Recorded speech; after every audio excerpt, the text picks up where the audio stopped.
Introduction. Hey kids, today we will learn equilibrium. Physical equilibrium involves a state of equilibrium of a system which undergoes phase transformation. For example, dissolution of salt, evaporation of water, etc. The equilibrium in chemical processes such as decomposition of calcium carbonate or reaction between hydrogen and iodine is called chemical equilibrium. The common physical equilibria are solid and liquid, liquid and gas, solid and gas. In homogeneous equilibria, the reactants and the products are in the same phase, whereas in chemical equilibria, the reactants and the products are in the different phase. So, throughout this module, we will learn equilibrium. Objectives.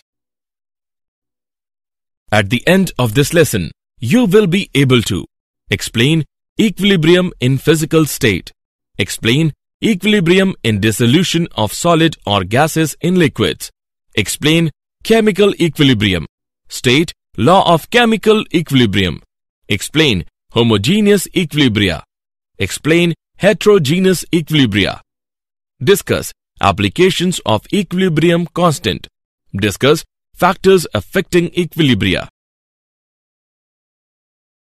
Equilibrium in physical state. When the concentration of reactant becomes constant, such that it does not change and the reaction appears to be stopped. The state of system in which no net change occurs is called equilibrium. Solid-liquid equilibrium. When a pure solid substance is heated, it starts changing into liquid at a certain temperature. At this temperature, the solid and liquid states of the substance coexist under the given conditions of pressure.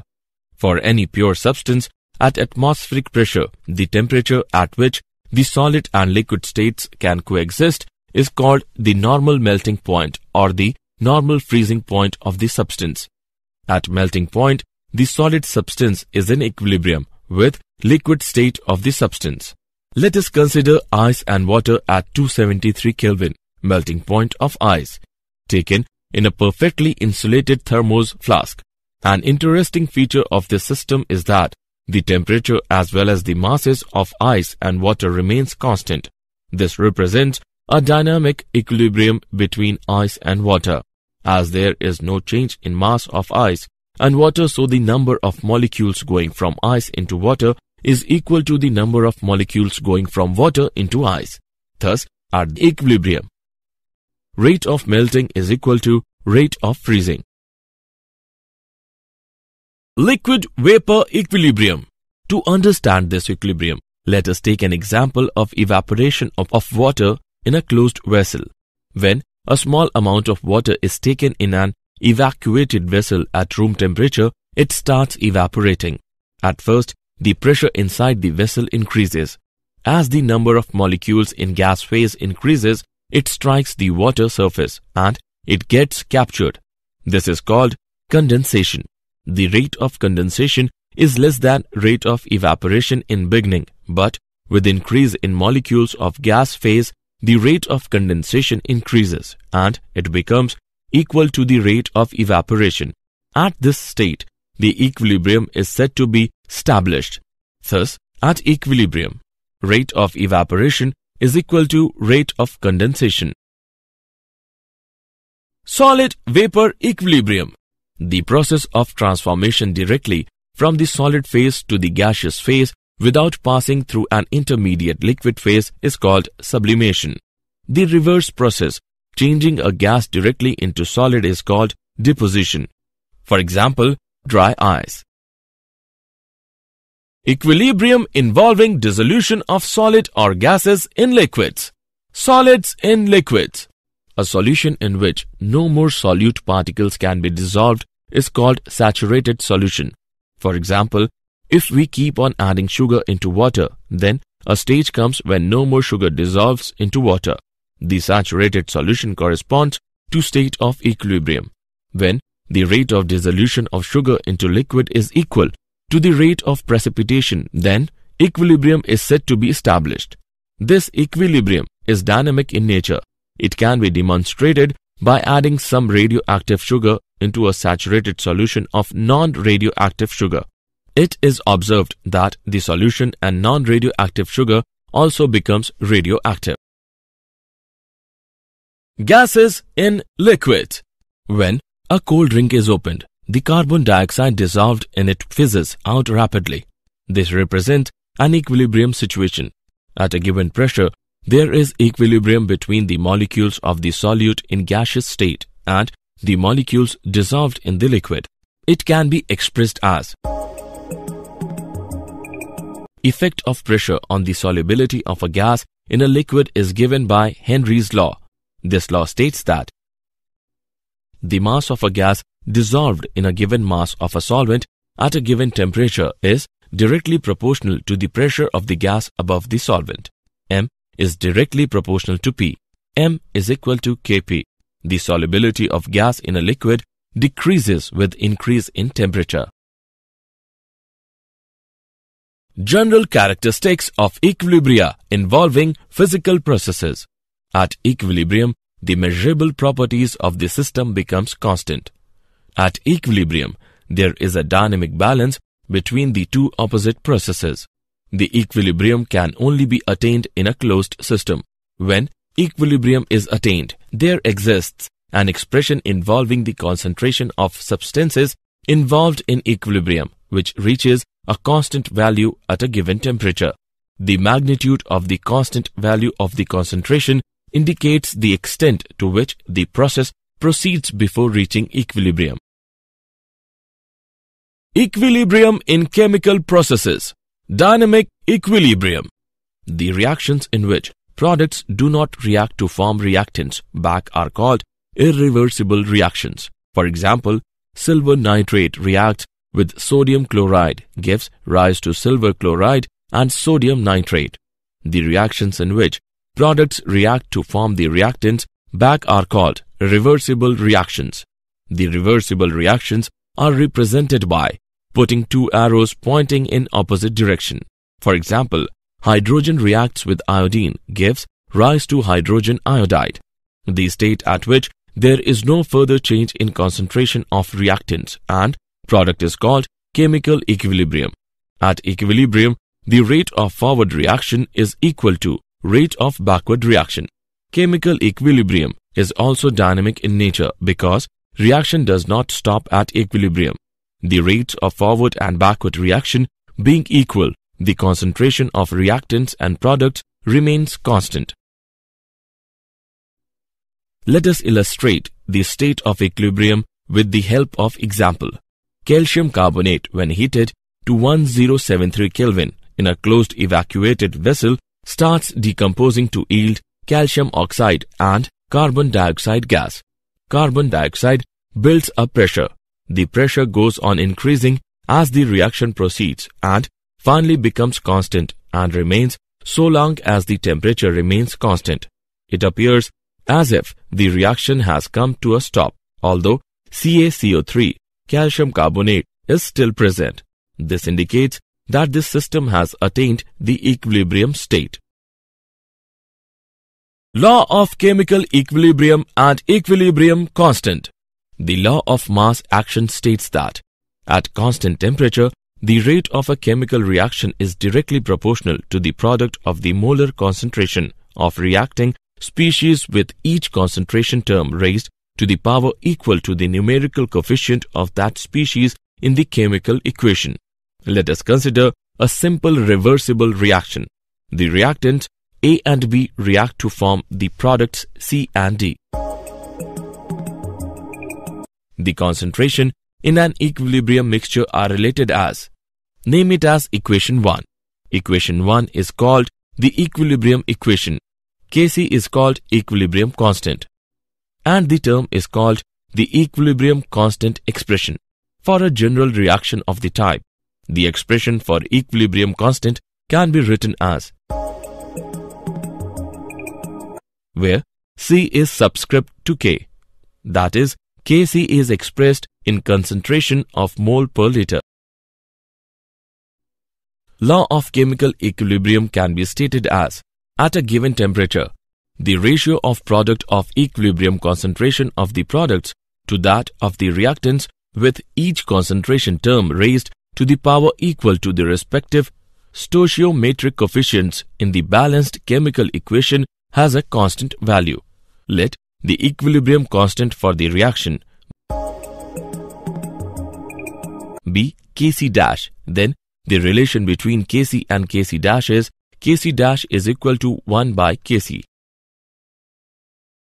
Homogeneous equilibria. In this equilibria, the reactants and products are in same phase. Equilibrium constant in gaseous system. For the reactions in which both reactants and products are in gaseous state, the equilibrium constant is expressed in terms of partial pressure. For these reactions, the equilibrium constant is denoted by Kp. The ideal gas equation is PV is equal to nRT. P is equal to N by V RT, where P is pressure in Pascal, N is the number of moles of the gas, V is the volume in m cube, T is the temperature in Kelvin, and R is equal to 0.0831 bar liter per mole Kelvin. N by V can be expressed as concentration C in mole per liter and P is in bar. So, P is equal to CRT. For the general reaction, the value of Kp is where Pc, Pd, Pa, Pb are partial pressure of C, D, A and B respectively, and it can be solved to the relation between Kp and Kc is Kp is equal to Kc into RT raised to the power delta N, where delta N is equal to number of moles of gaseous products minus number of moles of gaseous reactants in the balanced chemical equation. Pressure is expressed in bar. Heterogeneous equilibria. The equilibria in which the substances involved are present in different phases is called heterogeneous equilibria. For example, when liquid is in equilibrium with gas as shown below, the equilibrium constant is the concentration of pure liquid is 1, that is, H2O in liquid form is equal to 1. Hence,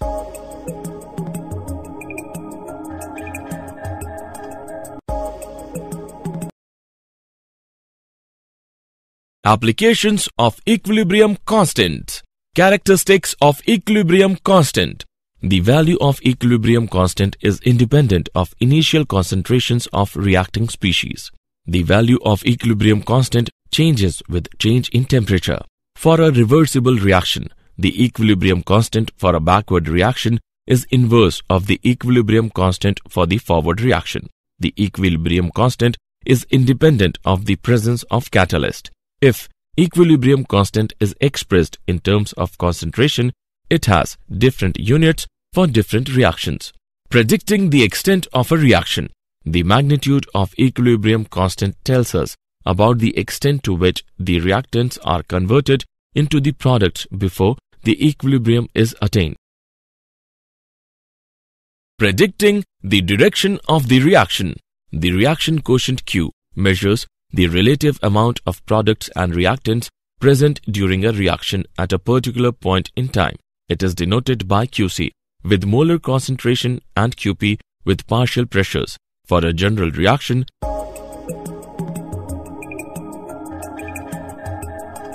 if Qc greater than Kc, the net reaction is taking place in backward direction, that is direction of reactants. If Qc less than Kc, the net reaction is taking place in forward direction, that is direction of products. If Qc is equal to Kc, the reaction is at equilibrium, that is no net reaction is taking place. Calculating equilibrium concentrations. Write chemical equation for the equilibrium.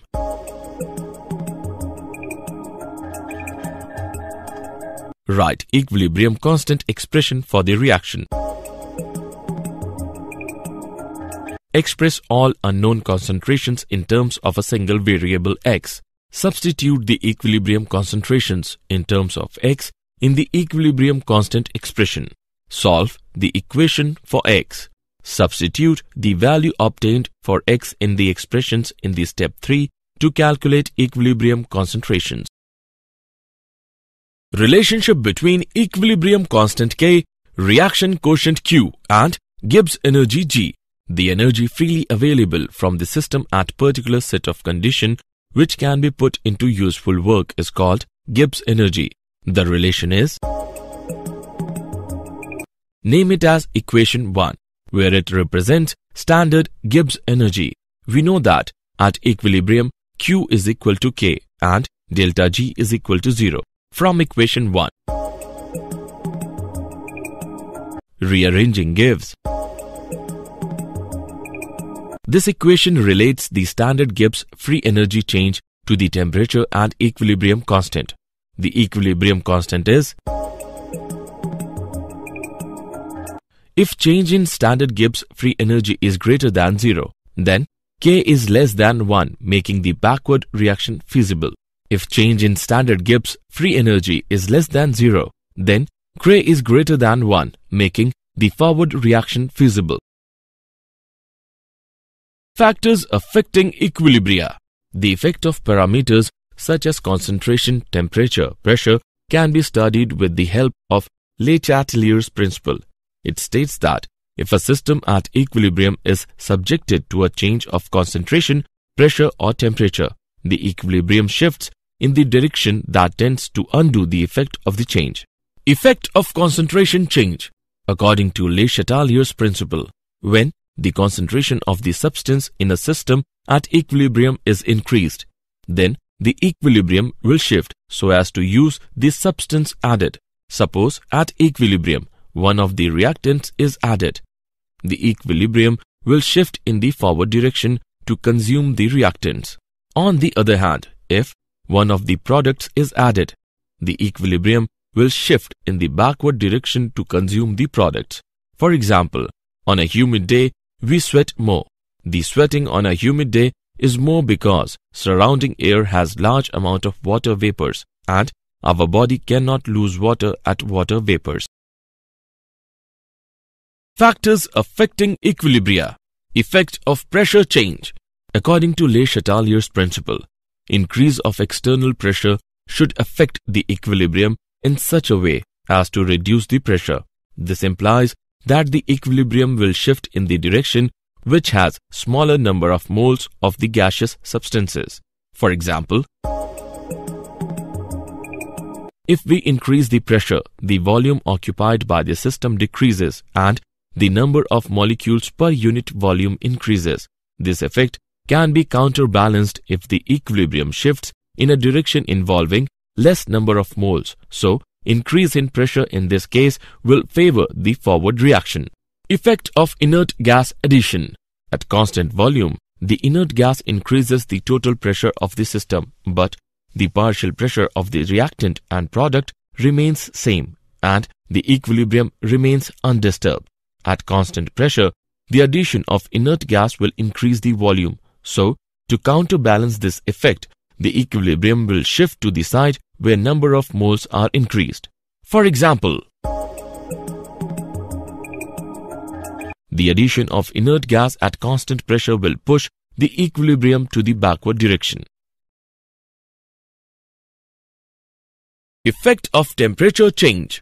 A chemical equilibrium involves two reactions, one favoring the product and other favoring the reactant. If one reaction is exothermic, the other must be endothermic. For example, the forward reaction is exothermic and backward reaction is endothermic. Now, if the temperature is increased, then the equilibrium favors backward direction as it tends to undo the effect of added heat.